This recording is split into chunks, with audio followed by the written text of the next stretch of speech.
Bom dia, meus amados, a graça e a paz do Senhor.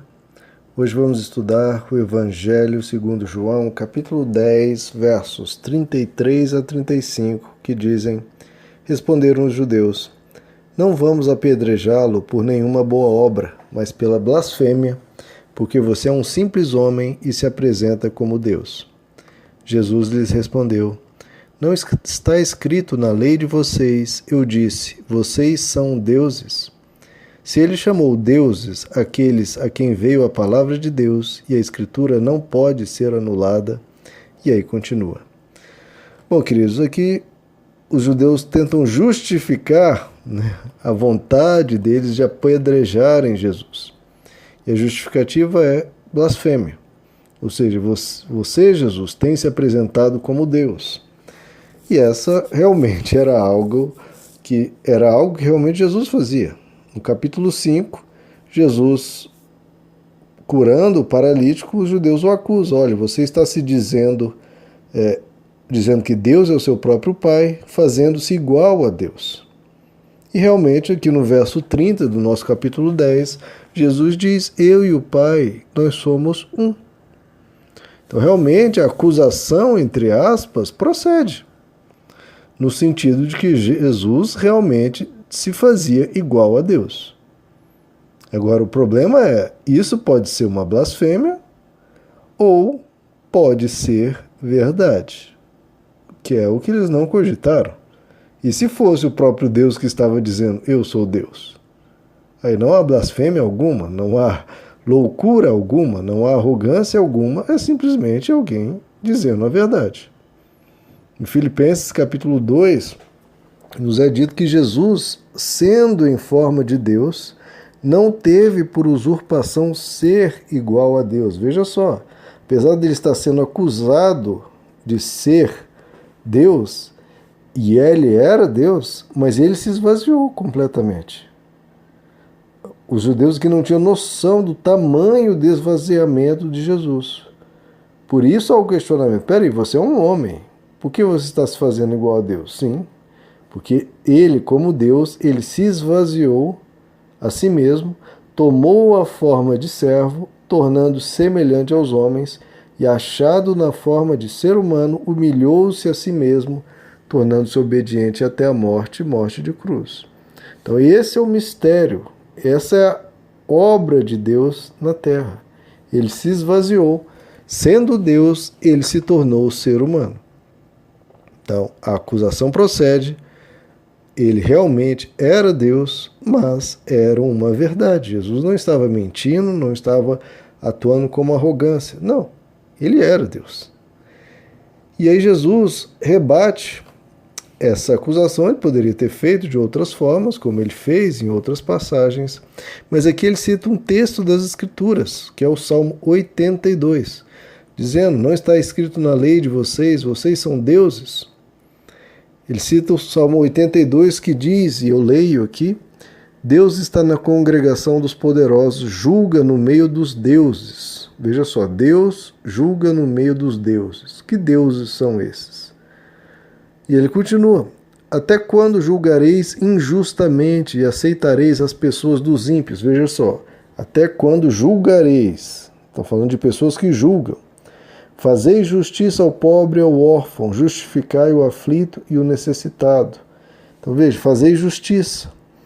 Então todo o contexto do Salmo, se você for ler ele como um todo, você vai ver que está falando de pessoas de autoridade. Talvez, de uma forma mais específica, juízes ou governadores. Pessoas que podem fazer justiça, pessoas que julgam, pessoas que livram, que justificam. Então está falando desse tipo de autoridade. E aí, chega no verso 6, que é o texto citado por Jesus, onde está escrito, vós sois deuses, e todos vós, filhos do Altíssimo, todavia morrereis como homens, e caireis como qualquer dos príncipes. Então essas autoridades, apesar de serem deuses, entre aspas, na terra, ou seja, elas têm a autoridade de executar justiça, embora de forma imperfeita, mas tem essa autoridade e tem essa responsabilidade, essa missão de agir na terra para organizar para fazer com que a sociedade funcione, não caia no caos, vocês, para os seres humanos, estão agindo como deuses, no sentido de pegar algo sem forma e vazio e organizar. Então, está aí o princípio da autoridade, né, que é inclusive citado pelo apóstolo Paulo em Romanos 13, que nós devemos nos sujeitar às autoridades governamentais, porque a autoridade provém de Deus, foram por ele estabelecidas. E aqui o apóstolo Paulo não está falando de pessoas, está falando da questão da autoridade, da organização, seja ela qual estrutura que for. Aqui o apóstolo Paulo não defende uma estrutura fixa, rígida, mas defende o princípio de organização para o bem do social. E Deus dá todo apoio a isso, obviamente. É o que o apóstolo Paulo diz: aquele que se rebela contra essa organização em prol da sociedade está se rebelando contra o próprio Deus que a instituiu. Porque os governantes, o apóstolo Paulo continua, não devem ser temidos a não ser por aqueles que praticam o mal. Você quer se ver livre do medo da autoridade, pratica o bem e ela o exaltará, pois é serva de Deus para o seu bem. Então a autoridade, enquanto faz o bem, é serva de Deus. Mas se você praticar o mal, tenha medo, pois ela não porta a espada sem motivo. É serva de Deus, agente da justiça, para punir quem pratica o mal. Então veja só, enquanto, esse é o contexto de Romanos 13, enquanto aquele agente é um agente da justiça, enquanto aquele agente age para o bem da pessoa e do coletivo, ela é uma serva de Deus. O que é óbvio, tem todo o apoio de Deus.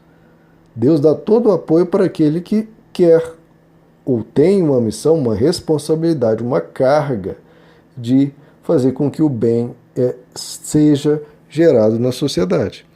Então essas pessoas têm todo o apoio de Deus. E aqui, no Salmo 82, elas são chamadas de deuses, entre aspas, porque estão com essa missão de organização, de cuidado para que a sociedade possa progredir e possa continuar crescendo e evoluindo. E aí, além dessa citação do Salmo 82, Jesus diz que a estes foram chamados deuses a quem veio a palavra de Deus.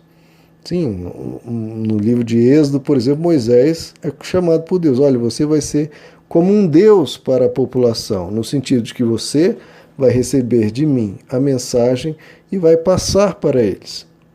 Então, é sempre num sentido aqui figurado, esse de Deus, tanto para as autoridades governamentais e judiciais, quanto para aqueles que recebem uma palavra e entregam às pessoas. Porque estão sendo agentes, estão sendo representantes de Deus, estão sendo porta-vozes, falando da parte de Deus para com o povo. E aí Jesus diz que a Escritura não pode ser anulada. Realmente, a palavra de Deus, as Escrituras como um todo, têm um papel de anunciar a verdade ao ser humano e principalmente anunciar Cristo. Em Mateus capítulo 5, Jesus diz: não pensem que eu vim destruir a lei ou os profetas. Muito pelo contrário, eu não vim destruir, eu vim cumprir.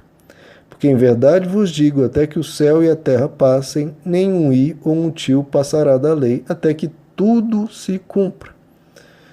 Então, as Escrituras têm esse papel de nos apontar a verdade. Então, olhe para ela, aprenda, cresça, para que cada vez mais a sua mente se aproxime da verdade, cada vez mais você cresça em Deus.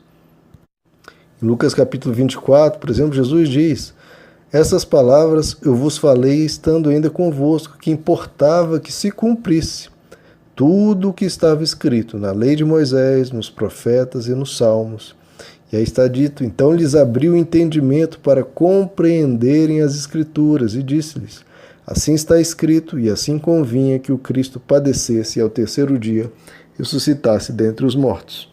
Então, o que Jesus quer é que a gente aprenda as Escrituras para enxergar Deus em cada uma das páginas e crescer em sabedoria, em bondade, em amor, e aprendendo e crescendo espiritualmente, compreendendo as Escrituras. O que Jesus estava fazendo ali, abrindo o entendimento, É o que a gente busca fazer aqui no áudio, estudando, crescendo cada dia, abrindo o entendimento para compreendermos as Escrituras. E assim a gente vai crescendo espiritualmente, tendo a mente lavada, a nossa alma purificada pela palavra. Meus amados, que Deus os abençoe. A graça e a paz do Senhor.